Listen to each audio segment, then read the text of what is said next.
In the dim glow of flickering lights, I recounted my chilling tale of working in that enigmatic government base.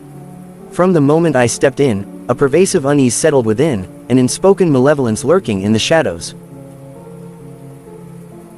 Whispers echoed through the corridors, haunting the minds of those who dared to listen. Every day was a dance with uncertainty, surrounded by inscrutable experiments and classified documents that gnawed at our sanity. Clocks seemed to tick at an irregular pace, distorting reality itself. The hands moved hesitantly, as if trying to grasp onto something beyond the realm of time. It was as if the very fabric of the base was imbued with an unnerving energy, toying with us like puppets in a grand, twisted play. But it was the faces that haunted me the most, the expressions of colleagues drained of life, their eyes betraying secrets they couldn't reveal. We communicated in hushed tones, always wary of prying ears, but even then, there was an eerie feeling that our thoughts were not entirely our own. Had they tampered with our minds, or was it just the paranoia creeping in? The maze-like structure played tricks on our minds, leading to unnerving encounters with apparitions of our own fears. Doors would open and close on their own, mysterious drafts sent shivers down our spines, and phantom footsteps echoed through the halls. We couldn't trust our senses anymore, as reality seemed to slip away like grains of sand through our fingers.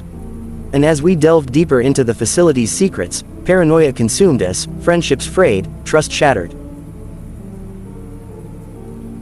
We began to suspect each other, wondering who had been turned, who was a double agent, who had already lost their grip on sanity. Every interaction became fraught with suspicion, and we found ourselves seeking refuge in solitude, lest we fall prey to the web of deceit. Were we being watched, or was our own subconscious toying with our fragile sanity? The uncanny silence in the most bustling areas would leave us questioning reality. We would glance over our shoulders, expecting someone, or something, to be there, but finding nothing. The walls seemed to have eyes, and they were always watching, waiting for a moment of vulnerability to strike. As days turned to weeks, sleep eluded us, and the boundary between nightmares and waking hours blurred. We started to see things that weren't there, shadows in the corners of our vision, shapes that seemed to vanish as we looked directly at them. The relentless pressure of secrecy pressed upon our souls, entangling us in a web of psychological torment. Each night, the flickering lights whispered a cryptic symphony of horrors that threatened to devour our minds.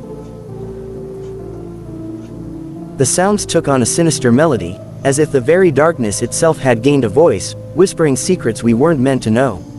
The base became a symphony of fear, and we were the unwilling audience, trapped within its haunting melody. The sound of footsteps echoed behind, but no one was there. Were we alone, or were malevolent forces circling, unseen? The feeling of being watched grew stronger, an ever-present weight on our shoulders. We lived in a perpetual state of apprehension, wondering if the next corner would reveal a new terror or if the next experiment would be our breaking point. As my time there wore on, the shadows grew darker, more menacing, and the labyrinthine passages seemed endless.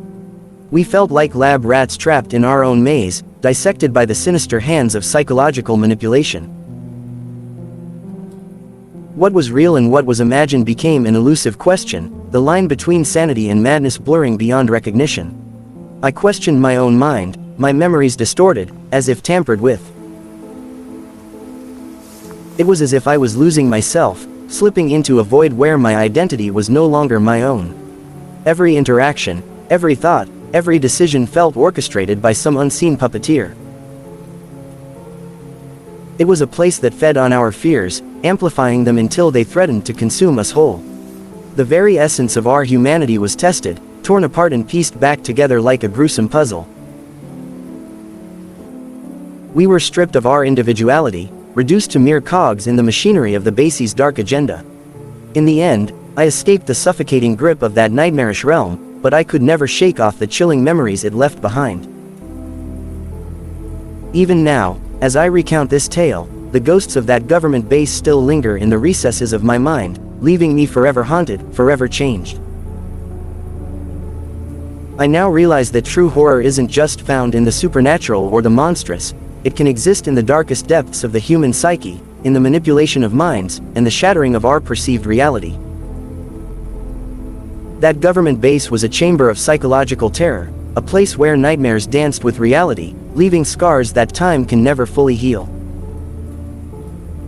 And as I stand here, retelling my story, I can't help but wonder if those who listen will ever truly comprehend the true horrors that lurk in the heart of the human experience.